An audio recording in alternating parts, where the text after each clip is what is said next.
What is the word for when you discover that one thing and then everything else makes sense? And the doors to everything open up, inviting you to walk in. For some, it's kismet. For my guess, it's Avallen. I'm Susan Schwartz, your drinking companion, and this is Lush Life Podcast. Every week, we are inspired to live life one cocktail at a time. Stephanie Jordan and Tim Etherington-Judge had no idea that it would be Calvados they would be producing when they had the idea to make the first planet-positive spirit. Now, it all makes sense. For our purposes today, in this our How to Drink season, we three explore what Calvados is, how it's made, and why the bees are buzzing for Avallen.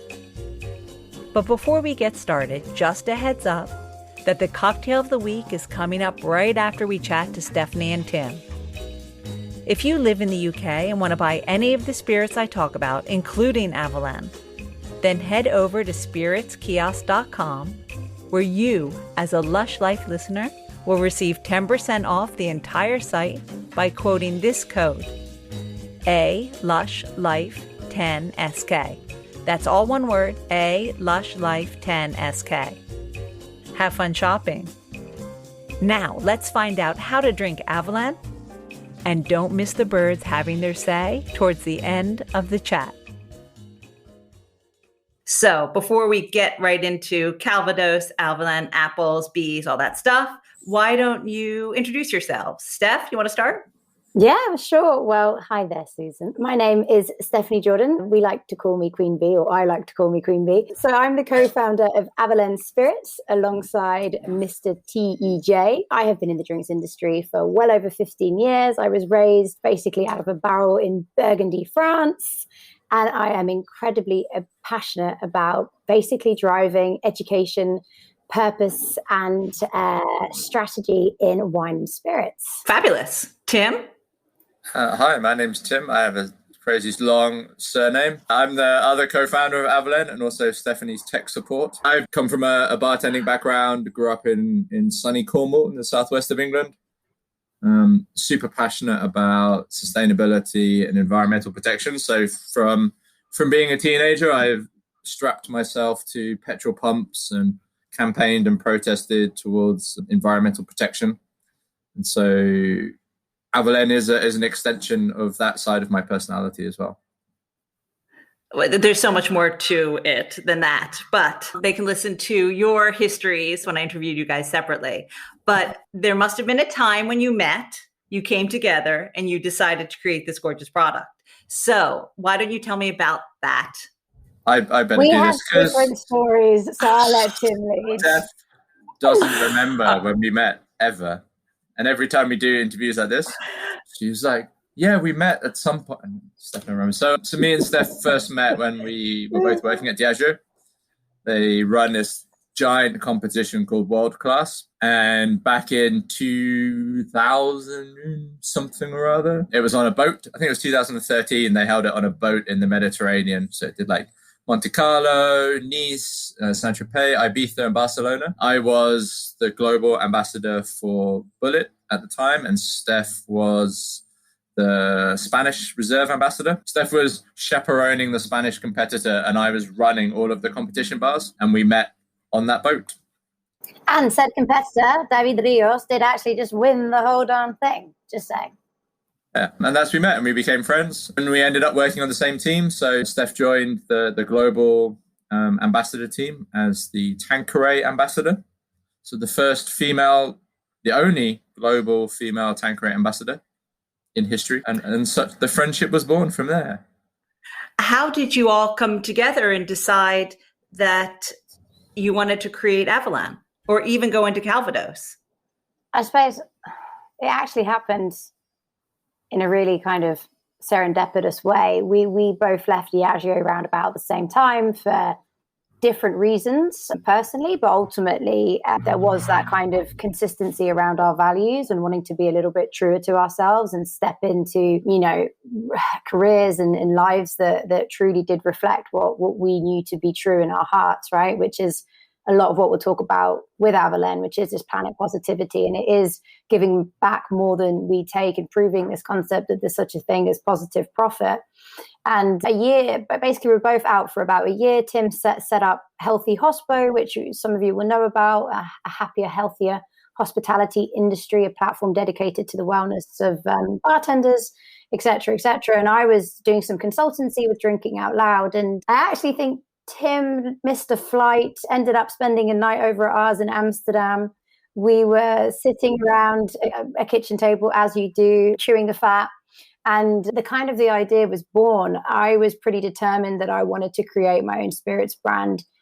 Tim had some ideas brewing for a while. And I mean, to quote Tim, he said, if I was to do it with anyone, you would be the only person I would ever do it with. You know, we put together our life savings. Tim has 10 more years of life than me. Didn't have much more savings.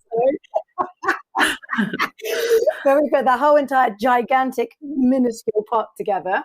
And we said, is that even feasible? Is that anything at all? But the starting point was, we were going to do something that would prove that you can do things in harmony with Mother Nature, and you can enjoy delicious, amazing drinks without giving the planet a hangover. So that was the starting point before we even got to Calvados. See, missed flights. You never know what's going to happen, right? Exactly. Something gorgeous can come out of a missed flight.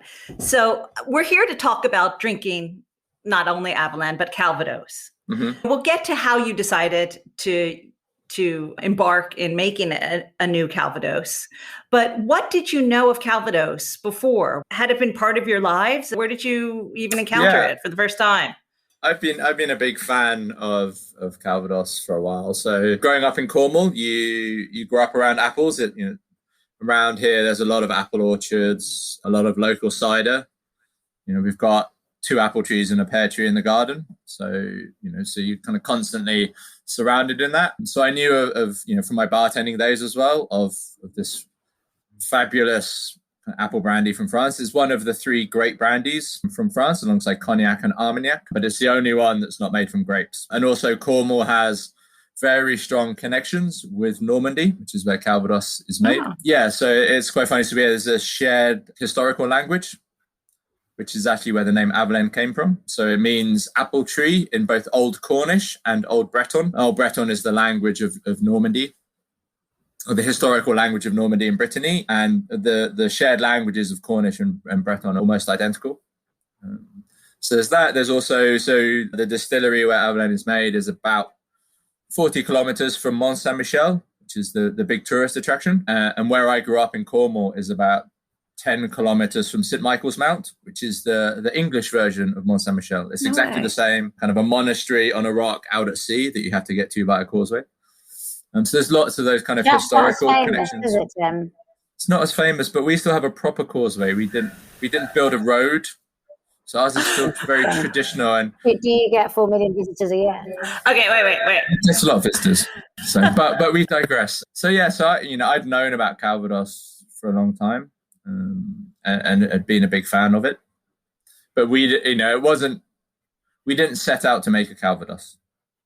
It was a category that we knew of. We'd have a lot of friends that have gone out and made brands in categories that they love. They've got I love rum, so I'm going to go out and make a rum, or I love tequila, so I'm going to go out and make a tequila. We came at it from a very different angle, as Steph already alluded to. And it was that kind of goal to create the world's most planet positive spirits brand and show that you can make a successful brand that turns a profit and do good for the planet at the same time. And that was the goal for what we wanted to do. We had no idea whether we were going to make a Calvados. And it was through a lot of research that we did that we ended up at Calvados. Now, Steph, what was your relationship with Calvados? Because you're from France. We have a bit of a mishmash at home. My dad's Colombian, my mum's British. We're raised in France, in Burgundy wineland. My parents have always been in the drinks trade, so there's been all forms of booze kicking about the house from my youngest age. I used to tell my friends my parents drank gold because they had little minis of Goldschlager in the freezer, which, if no one knew, was huge in the 80s, 90s, and it just this like aniseedy spirit that had bits of gold leaf. Yeah, of course. I never knew my dad loves that. My dad loves Goldschlager. I know, it's retro. It's a parent thing, right? Parent things. Well, yeah, parents drink gold, right? Not that any of we do. So, no, obviously exposed to a lot of it. And then growing up in a rural, agricultural kind of winemaking setting in France, like you're exposed to cognac, Armagnac, Calvados, and all forms of eau de vie. And actually, interestingly enough, Calvados is specific to the region of Normandy and the AOC, the original kind of geographical region that defines that production. But you can make apple brandies or eau de vie elsewhere in France. And so what tends to happen, and it is the kind of the original method of why the category exists, it's just a form of preservation. But the truth is, what really floats my boat with Calvados, it is the terroir. It is the fact that you've got this, beautiful production process from blossom all the way to bottle, the transparency of the raw material. It is far more similar to the world of wine than it is potentially to the world of gin.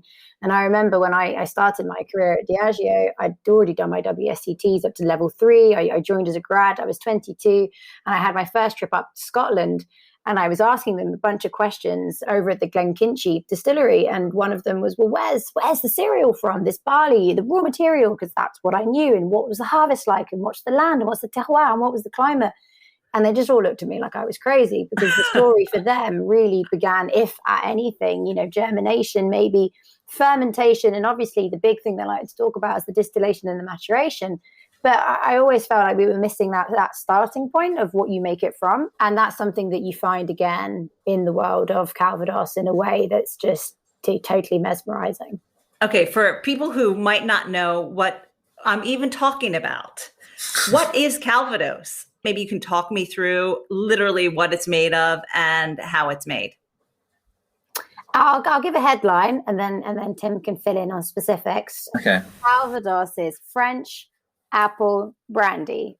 Brandy is a spirit made from a fruit. So this is a spirit made from a fruit that must be made in France and must be made in the region of Normandy. The fruit must be apples or with some pears. And the rules around Calvados is that everything has to take place in Calvados, or the apples, the orchards, the pears must all be within Calvados. There's very specifics about when you harvest, how you harvest, pressing of the juices, fermenting of the juices into ciders, how you distill. You can use column stills, pot stills, but the big rules is that it must be aged for a minimum of 2 years in French oak barrels.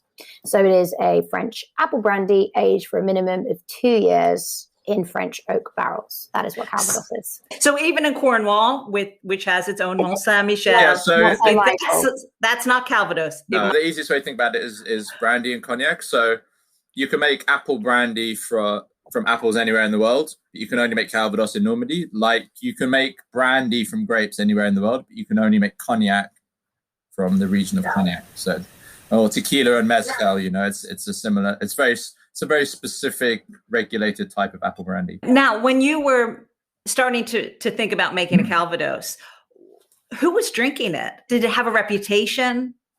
Calvados is generally, it has a big reputation of being drunk at Christmas. So a lot of people have it at Christmas, and then a lot of older people drink it as a digestive after dinner, or in France, quite often between courses, you'll have a little nip between courses. And then we also found that the bartenders actually really love it. And so, when we started to talk to bartenders about Calvados, everyone was just like, yeah, we love Calvados. So people like Eric Lawrence, Declan McClurg, Ago from the Connaught, all of these bartenders just adore Calvados. But because of the way the category had been in decline and all of these brands that were resting on their tradition and the old way of doing things, they hadn't engaged with this new cocktail revolution and these top-end bars. That's what's really exciting. Yeah, and the spirit kind of got forgotten a little bit. So, but, when you taste it, and we're like, well, who doesn't love apples? So delicious. Was it like oh my goodness, of course, we have to do Calvados once you did your research on your spirits? Yes, but also, oh my goodness, wait, what? Why has no one done this? Are we mad? We ended up in Normandy. We tried so many things. We started talking to, some of the top guys in the trade, but also to friends and family. And we were everyone was like, oh, but it's amazing. We love it. Well, why don't you drink it? Oh, well, I don't know. oh, okay. And then there's no big global spirits group invested in the category. And there's been no innovation for a bazillion years. And wait, okay, but all the liquids are quite heavy and brandy-esque and like really, really aged and going towards like Christmas cake. But actually, shouldn't it be fresh and vibrant and zesty and taste of apples? And so just very quickly, we kind of unpicked it. And there was just this absolutely huge hole for some form of innovation. And it's just staring at us in the face. And when something's that obvious, you've got to ask yourself, surely we're not the first people to spot this opportunity. But I think we were the first people to look at it in the way that we looked at it. So we had set out on this mission to create this purposeful brand and the world's, as we call it, the world's most planet positive spirits brand. And the research that we did into raw materials. So we said, all right, if we're going to start a brand that's going to have these sustainability credentials and be better than anything else on the market, we have to go right back to the very start. And this goes back to Steph's kind of love of terroir and the agriculture, And so we're going to go back to the raw materials, and we're going to start our questioning at the raw materials. So we looked at all of the raw materials that are used to make alcohol. So grains, sugarcane, agaves, and grapes. And then we assessed them on 4 separate metrics. So we looked at climate change, biodiversity loss, water usage, and pesticide and fertilizer use. And through this bit of research, the apples came out on top, hands down. We scored each one out of 20. So I think sugarcane scored 4 out of 20 and apples got 18 out of 20. So we were like, we have to go with apples if we're going to be true to this goal that we want to have and this mission that we're going to set ourselves on. And that's what really led us to the journey of Normandy and Calvados. And then what we found is that there's, as Steph alluded to with her trip to Glenkinchie, what Calvados has that maybe some other categories are missing is this love of both the agricultural side of the production and also the industrial side. So Calvados very much starts in the orchards. And the orchards are such an important part of the process.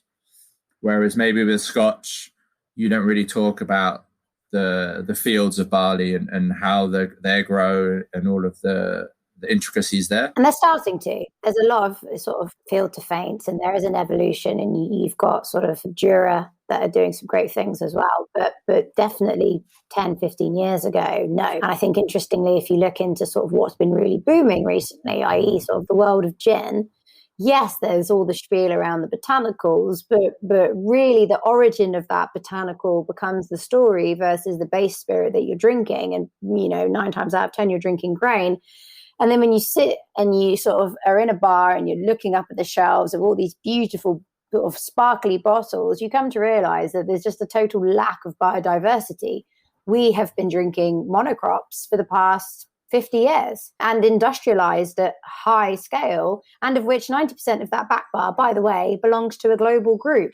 So this kind of concept of independent craft spirit brands, everything's branded to look indie and cool and independent, but you are just feeding huge conglomerates and, sort of stock exchange level businesses. And so, I don't know, I think we feel really, really passionate about actually investing in a small rural region.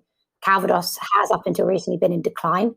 The category has not seen booming sales all around the world because they just haven't known how to market the stuff. But saying that, it's not as if you can move to Normandy, grow your own apples. That would take a long time to have your own orchard. Yes. How was it to go into an area that doesn't see new people? Yeah, thank God. Stephanie not only speaks French, Stephanie has this wonderful ability of speaking multiple languages, but Steph speaks with the accents in each individual language, which is a real talent. So when she goes to France, she sounds French, and when she's in England, she sounds English, and when she speaks Spanish, she sounds Spanish. So when we rocked up and, Steph sounds like a local, I think that really helped. I was going to say, did you practice your Normandy dialect before? You just got to be people of the land, I think. And Tim has been a fervent vegan for 20 years, and thank gosh he has, right? Because he balances out some of our kind of carbon footprints. But rocking up with a vegan into Normandy, we couldn't get the man food. An Anglais that won't eat eggs or cheese, and they're very good. You ate a lot of apples.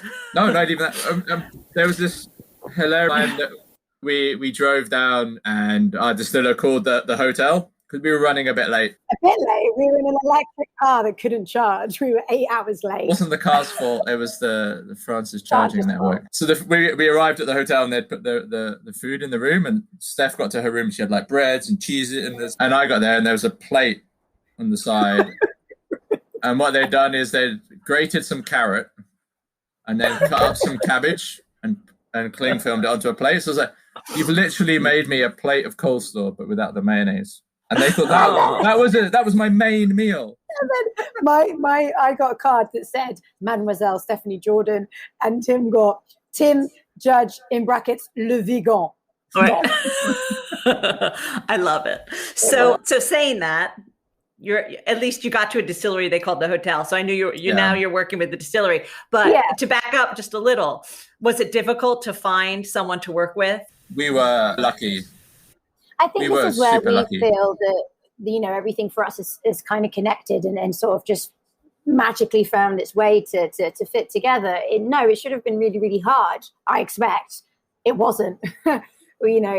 Right person, and this person is called Pierre-Martin Neus. He's third generation, private distillery, the third biggest one actually in Calvados, that owns his own orchards in Par and actually makes his own cider, so complete and utter traceability. And we actually met his father before we met him, and just one of those fusional, instant, like this is it relationships. And without that none of this would have been possible. And so he saw your vision? Yeah, 100%. So Pierre is one of the younger Calvados. I think he may be the youngest owner of a large Calvados distillery. And he doesn't come from a traditional Calvados background. He came from banking in the US, working in mergers and acquisitions, and then came back to take over his father's business. So I think it was partly also a case of two young people turning up going, hey, we want to make Calvados the next hot thing. And him just going, oh my God, some young people that know what they're doing. Please be my friend. Literally, that's what happened.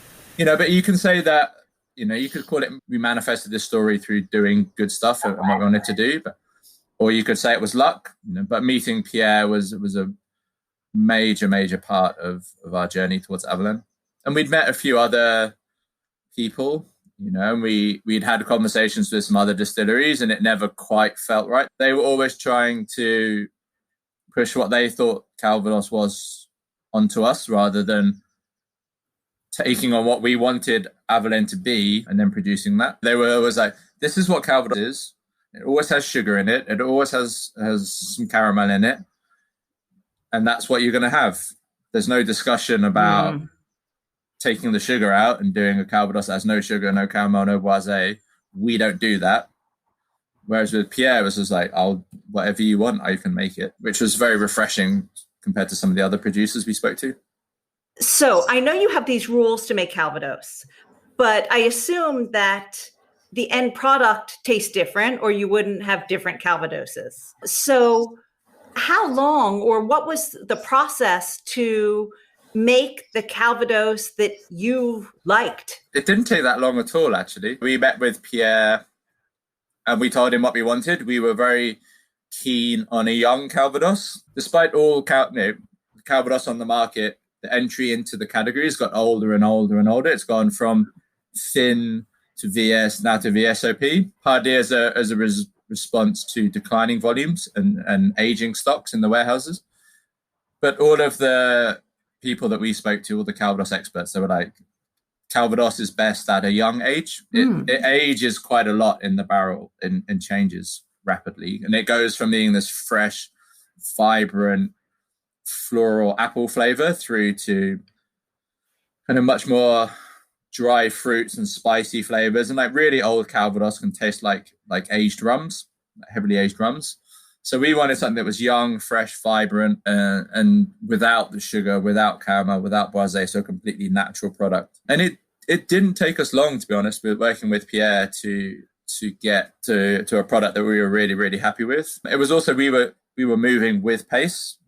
I've spoken to a lot of people who've gone, oh yeah, we spent 2 years perfecting the recipe for this, but I'm like, what are you doing? What? Wasting 2 years where you could be building a brand and selling a product, So we moved with pace. We tasted a lot of different distillates, but I guess it took us less than maybe a month to to come up with a Calvados that we were really, really happy with. And I think that goes back to also clarity of vision, right? If you know what you want, and I love that Tim said manifest, right? It's just a matter of making that thing manifest in real life. And we were just both so in tune and so on that kind of same page of what we were going after. Yeah, we just everything, as I say, I don't want to make it sound easy because it's not. And actually getting to launch was the easiest part. Since then, selling and growing the business is the much harder part. But everything just serendipity. Destiny has a way of doing things. What was your vision for your Calvados? What was the idea that you had when you went in of how people would consume it? That, I would say, is something we knew implicitly. Given both our backgrounds, we knew the power of perfect serves. We understood that we needed a really simple way for people to drink this with a mixer and a garnish. And actually, as much as we love the on-trade and bartenders and want to actively work with them, for us, this was about finding our way into people's home bars and becoming a staple. And for that, it was very much the gin and tonic vision. We know why gin has boomed. It isn't just about gin and juniper. It is so much more about mixability, experimentation, personalization. But it goes down to a simple thing, no more than 2 ingredients, ice and a garnish. And Avallen Calvados, drunk with a tonic, ice and a slice of apple, is the simplest, most delicious, refreshing thing. And launching in a market like the UK, we knew that people would be ready for that kind of serve, right, Tim? Absolutely. Were you thinking always, I want this to go with tonic? It had to be a long mix, refreshing. I think that the tonic piece, it works well, and it's easy to understand. People understand and tonic, right? So, but ginger ale, some people prefer it. It's a little spicier. It brings a bit more of autumnal flavors into the drink. Apple juice is fantastic as well. Bitter lemon works. The point being, it's just about mixability. Mm-hmm. Tim? Mountain Dew was my preference. Ew. Yeah, I mean, also with tonic, it is how it's drunk quite often in Normandy as well. So it does go back to the local roots that a lot of Normans will drink when they drink Calvados, which is just surprisingly not as often as you would imagine. It can be quite hard to find Calvados in bars and restaurants in Normandy, but when they do drink it, it's quite often with tonic. Yeah, it's mad. It's like if when you go to Scotland, if you go into a local bar and say Dufftown, you can literally only get Scotch. Yet if you walk into a bar in Normandy just around the corner from the distillery and you're like, excuse me, can we have some Calvados? They're like, and that's I think we have some. That's a real shame. Yeah.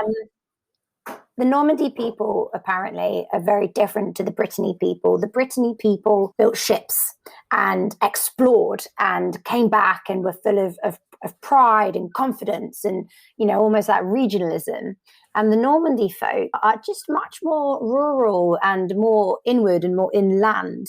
And for a long time, the region was, held as the larder of Paris. They had all the cows, the camembert, the cheeses, the creams, the butters, and cider was a drink of peasants, right? And so they were just really contained in that energy, and it continues to be that way. I mean, the AOC of Calvados is actively trying to work with the Normandy region and the department to try and get some more of that local pride. It's the second most visited place in France after Paris. There's huge opportunities, and they're not going for the low-hanging fruit. So we are here to try and help because it deserves a little bit more recognition. And going on from that, about breathing some new life into this, I'd really love to talk about how you brought sustainability to your company and how that manifested itself. Sure. Right from the start, we set out to create a brand that was true to ourselves. After those years of working at Diageo and living those luxury lives, we weren't true to our hearts. So creating a brand that was extremely sustainable, but also came from the land and spoke of terroir and nature was really me and Steph being very true to ourselves. So that sustainability element was super important. And, as someone that gave up eating meat at the age of 21 and has campaigned against environmental destruction most of my life, it was really important to me that we set a new benchmark for sustainability within the drinks industry. And the whole journey of that really starts in the orchards. So if you look at almost all raw materials that are used to make alcohol, they all grown in a monocrop. This modern agricultural technique where you take a vast area of land and grow a single crop in it, whether that be corn to make your bourbon, rye, and barley and wheat for scotch, sugarcane for rums, increasingly agave as well. They're cutting down natural forests to grow agave fields. And it's having a huge environmental destruction. Monocrops had the biggest impact on loss of biodiversity of anything, along with beef farming. So for us, it was really important that we had a raw material that wasn't a monocrop, that wasn't responsible for enormous biodiversity loss. So looking at the very traditional orchards of Normandy, they are what you imagine a very traditional European orchard to be. They're small, contain maybe 10 different varieties of trees. So one of the rules of Calvados is you're not allowed to plant the same species of tree next to each other in a row. So you'll have 10 different types or species of apple tree in an orchard. Quite often you have pears in there as well. Nice natural defense. So they will plant pear trees around the outside of the apple trees because the pear trees grow taller and the roots grow deeper. So they act as a natural wall to protect the apples inside. And then you have a hedgerow around the outside, which obviously brings great biodiversity. The trees are planted 5 meters apart. And then you have grass in between. So you've got a meadow habitat as well. So you've got this really rich mosaic habitat of 3 habitats kind of coming into one, rather than it being, and I've been to the cornfields in America when I worked on Bullet, and you can get out of the car and look at 360 degrees and all you can see is corn. Nothing but corn. No other plants, no animal life, nothing but corn and the road. And that was great to have these very traditional old-fashioned orchards that were such a beautiful space for biodiversity. So we started off from the agricultural side, being in a great place. And then in the region that we're made has been pesticide-free since 2016. There's no artificial irrigation in the orchards. They rely on natural rainfall. And water is the most commonly used ingredient in producing alcohol. So that was really great as well, that there's very low water usage when it comes to making Calvados. And then from the production side, you literally take the apples from the orchard to the cidery or the distillery, because where we're made is one of the few distilleries that has orchards, cidery, distillery, maturation, and bottling plant all on site. All you do is you press the apples and you get juice out, and then you can ferment the juice. There's no need to malt. You don't have to malt it. You don't have to add extra water. There's no cooking of anything. There's just nothing. You just juice the apples. And that's it. And it's made it even wild fermentations. There's no even any yeast added. We rely on the natural yeast on the skins of the apples and also in the air for the fermentation. So at every single step of the process, Calvados is a step ahead of the game when it comes to sustainability. Extremely low energy use in converting from apples into the cider. Extremely low water usage. Great agricultural product. Yeah, it was just a win-win all round, really. And then, once we got the liquid, then the rest of it is fairly easy and what everyone else is doing. Super lightweight bottle. Our labels are made from waste apple pulp and also kind of recycled wood fibers. We don't use any toxic chemicals on our label. So quite often you'll see bottles that have those metallic foils. And you'll see lots of spirits bottles, and they really stand out on the shelf and they give a real pop and look amazing. But those inks, those dyes use quite toxic chemicals to make. So we use completely natural inks and dyes. Our cork and our stopper is undyed and unvarnished natural cork, which helps protect the rich biodiversity of the cork forests in Portugal. We don't use a plastic tamper-proof seal. We use a paper one. On our boxes, our shippers, we only use a single monochrome print, which reduces in process. We don't use bleached cardboard. So every step, we have always asked ourselves the question, is this the most sustainable decision we can make at the price point? And that goes through everything. So for who we bank with, to what cars we hire, to what our business cards are made from, every single aspect of the business. And we try and incorporate that sustainability question.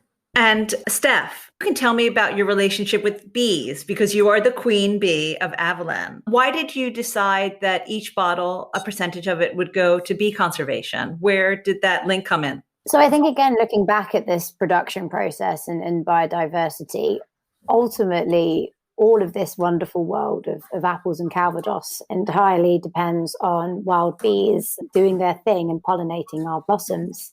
And the truth be told is that wild bee species are in decline, more than just in decline. They're under complete and utter threat of extinction.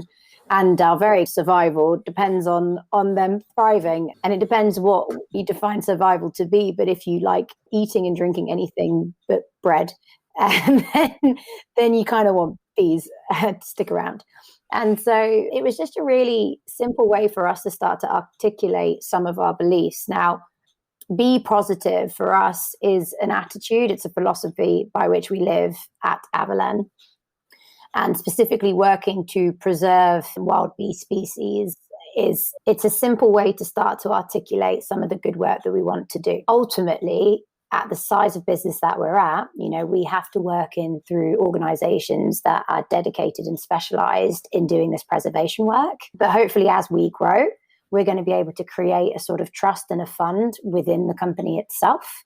And, who knows, one day appoint a kind of head bee positive honcho, which I think Tim will probably take as his sole and unique role, whereby our good work goes beyond just preservation of habitat for bees, but into some more urgent issues that there are around the environment and beyond. There's a thing that we're really passionate about and we want to start talking about a lot this year, which is gender equality. There's a lot of data that started to showcase that there is a direct correlation between closing the gender gap between men and women and educating women in poorer rural regions and how we can actually start to combat global climate change. So ultimately, what we really care about from a meta perspective is to preserve the planet so that we can all continue to live and hopefully in harmony with Mother Nature. And caring for the bees is one kind of chapter of that. I think that's a really important point to expand on, is that piece of research and the reading that we've been doing around the climate crisis and how we can mitigate the worst effects of climate change. Because this is not a battle of stopping climate change. Climate change is here and it's already happening and it's going to get a lot worse. But so our battle now is to minimize the effects of it as much as possible. And the single biggest thing that we can do to help reduce global carbon emissions is the education and empowerment of women in rural and low-income areas. It has a bigger impact than driving, if we all switch to driving electric cars or turned our electricity to be renewable or went vegan, So it's really important that if we're going to be true to our sustainability ethos of being the world's most planet positive spirits brand, that we address that issue and we are actively working to help educate and empower women within those communities. Well, I know as a consumer, I want to be drinking those things that I know are helping the world. If I have to choose, I'm going to always pick that one, the world positive one. And so I think getting the message out there, as you've done, is the first step. That's why it's great to be promoting these and drinking it. I just think ultimately, the attitudes are shifting. We're in the middle of a pandemic, which has caught us all off guard. And this kind of trend, as some of them have called it, sustainability is here to stay. Yeah. And the conscientious kind of, we'll call them a consumer or call them a citizen. We aren't just here to consume. We aren't just here on this planet to take. We are here to live in community, in harmony, in balance. So that conscious citizen has actually come kind of to the foreground in a much more accelerated fashion due to the pandemic. And so in that, there is a positive. A lot of people have said that they would never change, and they have. And I think the important thing is not to hold people accountable just for what they did in the past, but it's really to celebrate people that are making those small proactive changes. And so we believe in the power of collaboration. We believe in the small changes that we can make in our day to day. It's easy to feel small and faced with governments and policies, but actually every single purchase you make is a vote for the planet. And so I think people get it with food, and it's time that trickles down into drink. Yeah, let's not beat around the bush here. That this is the single biggest challenge and threat that our species has ever faced. Nothing. Well, there's no world war, no coronavirus that even comes close to being the threat that global climate change is. So we have to take serious action. And it's not about what you did yesterday or what you've done in your past. It's about what you choose to do today and you choose to do tomorrow and going forward in the future. That's what's going to make the difference. So choosing products, choosing brands, choosing services that are actively working to combat climate change and environmental destruction has to start, and they should be the only choices now, because this is such a severe threat to our species and to all species on Earth. If we don't tackle it, the future looks very grim indeed. God, I'm getting emotional. I'm sorry. When you started to talk about that and climate change being the worst thing that is happening to our world right now, a little bird just started to sing with you as if it was either underscoring or proclaiming how important that message is. In fact, the little bird is still singing. It is a frightening message to say, but it doesn't mean that it's all doom and gloom, because what we have now is we have the opportunity in front of us to create such a beautiful future, a future that is free from pollution, that embraces nature, that is sustainable and stable for future generations, we live at one with the planet, whereas at the moment we are at war with nature. We destroy nature for money and for personal profit and gain. Yet we have the opportunity now, and we're beginning to take little steps towards it, to build such a beautiful world for the future, that doesn't do any damage, that thrives and embraces nature and encourages it. And that, for me, is such an exciting, beautiful opportunity that we have. It's extremely exciting. Now, let's talk about drinking it, because we want to enjoy it, because we're changing the world. And so someone's got the bottle, they bought their tonic, they know the Avallen and tonic. What other ways? I've sent you these ideas of you're in a Normandy castle and it's cold out there. Give me some ideas of how you could work with Avallen to create the cocktail that you want to drink. So in the Normandy castle in the winter, you could have a couple of options. So makes a delicious toddy. So some Avallen, a little bit of sugar, spices, hot water, or probably honey actually instead of sugar. That really rich, because you just get that kind of nice mulled cider, warm cider kind of a flavor. Super delicious. And then the other way is how it's very commonly drunk in Normandy, which is with hot coffee. So using it in your café calvados. So even like an Irish coffee style, you can use it. Brings in some nice apple flavors, or just direct with some nice coffee. What's great about Avallen is it just brings apple flavor to things. So it plays very well with other spirits.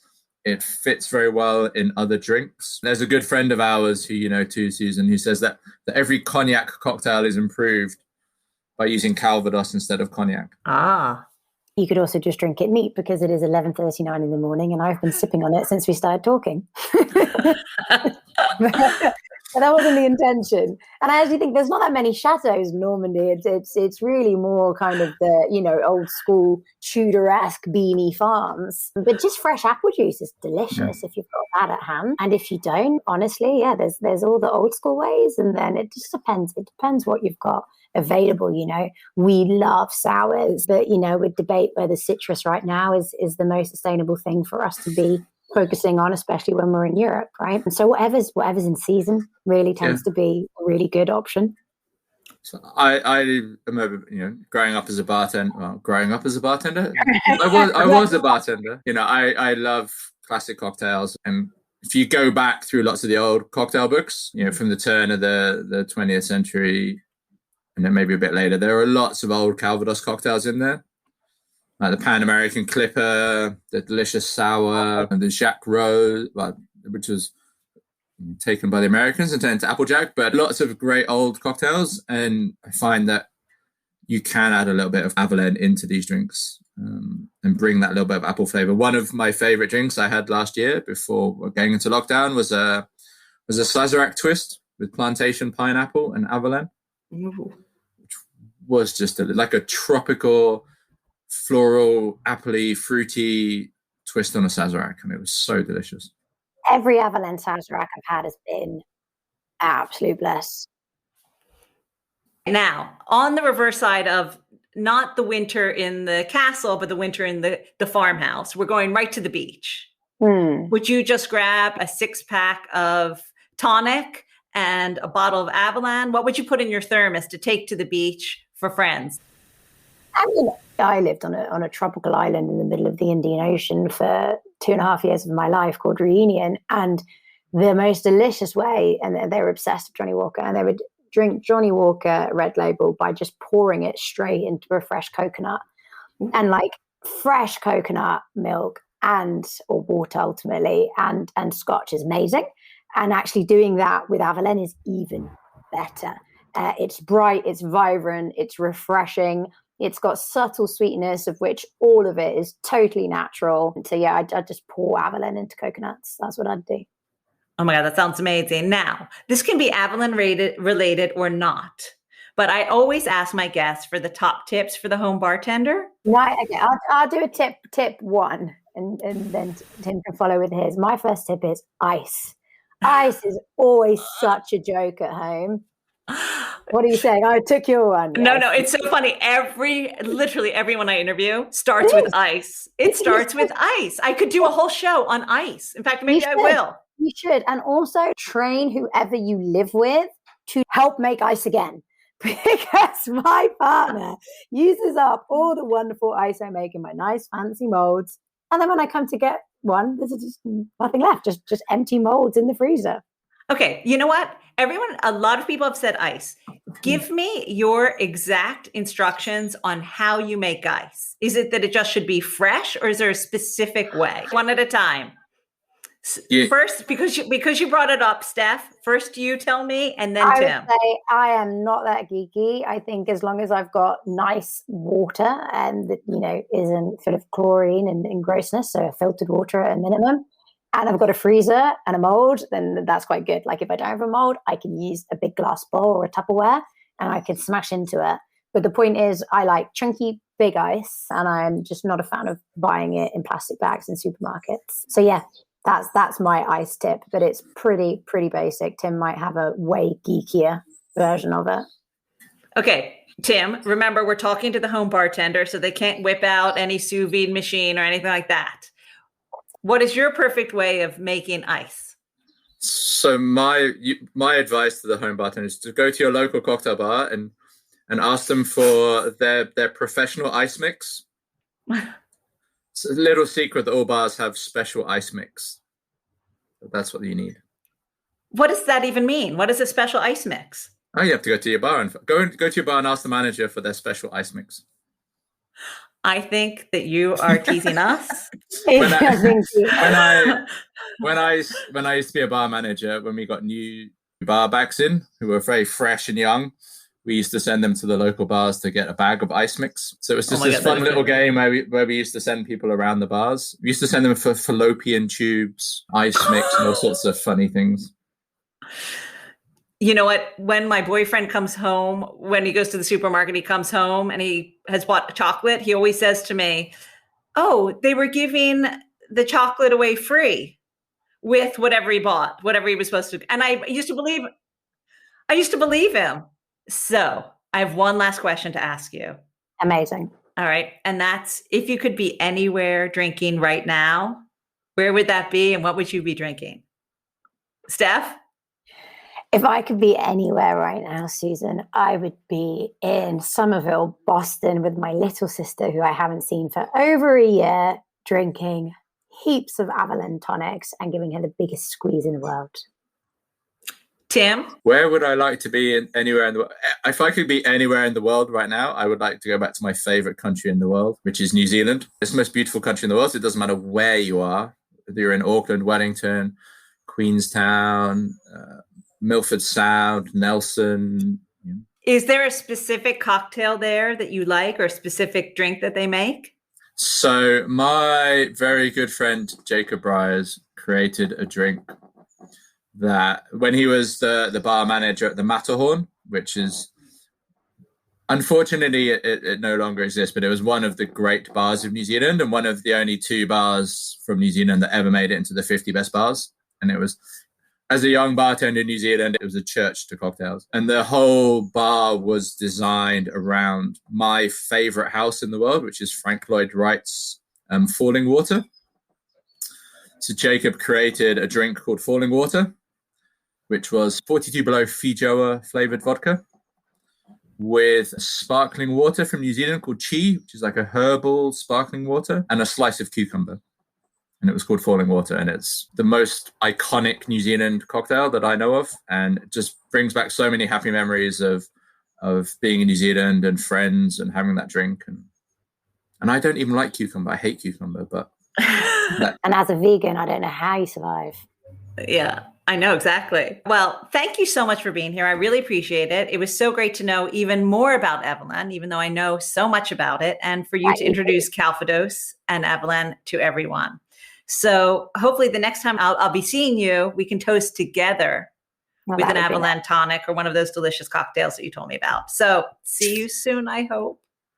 Thank you for your time, Susan. Stay safe. Thank you so much. It's been wonderful again chatting with you. We do miss you, Susan. Take care. I know, I miss you too. We'll see you soon at the Connaught for a drink. Absolutely. Done. Thanks so much to Stephanie and Tim for joining me on the show today. Now we know not to ask the bartender for his favorite ice mix.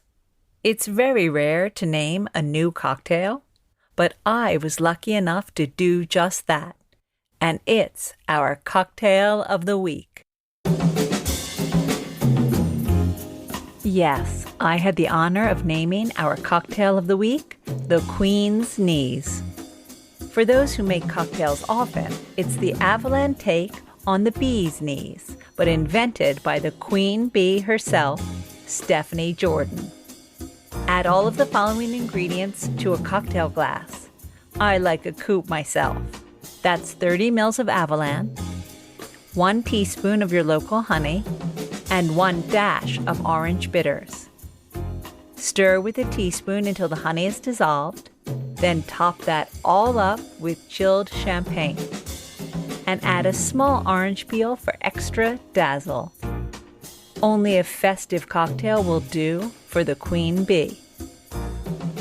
Don't forget you can find Avallen at spiritskiosk.com and use the coupon ALushLife10SK. You'll find this recipe, more Avallen cocktail recipes, and all the cocktails of the week at ALushLifeManual.com, where you'll find all the ingredients in our shop.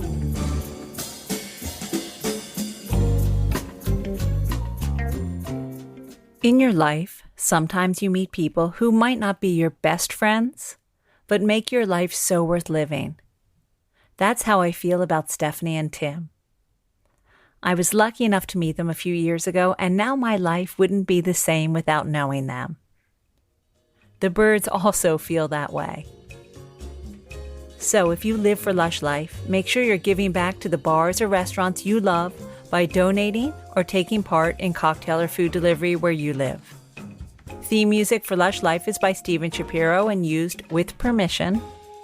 And Lush Life is always and will be forever produced by Evo Terra and Simpler Media Productions.